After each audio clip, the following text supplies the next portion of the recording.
অসমৰ ৰাইজক মই তিনিটা কথা স্পষ্টভাৱে কৈছোঁ যে গৌৰৱ গগৈয়ে পাকিস্তানত ISI নিমন্ত্ৰণত গৈছিল। এতিয়ালৈকে মই ইমানটোলৈকে যোৱা নাছিলোঁ। আজি মই প্ৰথমবাৰ কৈছোঁ যে তেওঁ পাকিস্তানত ISI আমন্ত্ৰণত গৈছিল।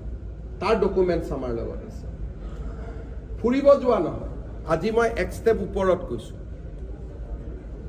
আৰু তাত তেওঁ ডেফিনেটলি ট্ৰেইনিং ল'ব গৈছিল। কাৰণ ISI তেওঁক কিয় মাতিব? পাকিস্তানৰ গৃহ বিভাগৰ চিঠি পোৱাৰ পিছতহে গৌৰৱ গগৈ তাত গৈছিল। আৰু গৃহ বিভাগত মানে কি? পৰৰাষ্ট্ৰ বিভাগে মাতা, ইউনিভাৰ্চিটিয়ে মাতা বেলেগ কথা।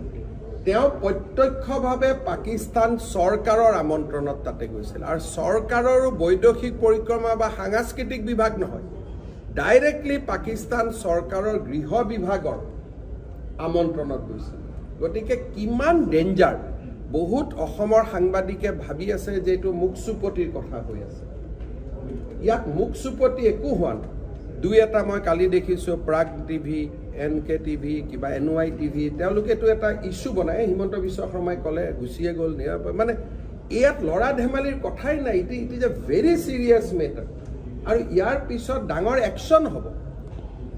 এইটোক লৈ ল'ৰা ধেমালি মুখ চুপতি কৰাৰ কোনো মিনিঙে নাই। মই আজিও কৈছোঁ যে 10 ছেপ্টেম্বৰত যেতিয়া আপোনালোকে দেখিব, আপোনালোকো আচৰিত হৈ যাব। আৰু it is a very serious issue. আৰু মুখ্যমন্ত্ৰী আসনৰ পৰা 24 ঘণ্টাৰ মূৰে মূৰে মই যেতিয়া কৈ আছোঁ যে ইয়াৰ স্পষ্ট প্ৰমাণ আমাৰ হাতত আছে, গতিকে আপোনালোকে মুখ্যমন্ত্ৰী এজনক বিশ্বাসো কৰিব লাগিব।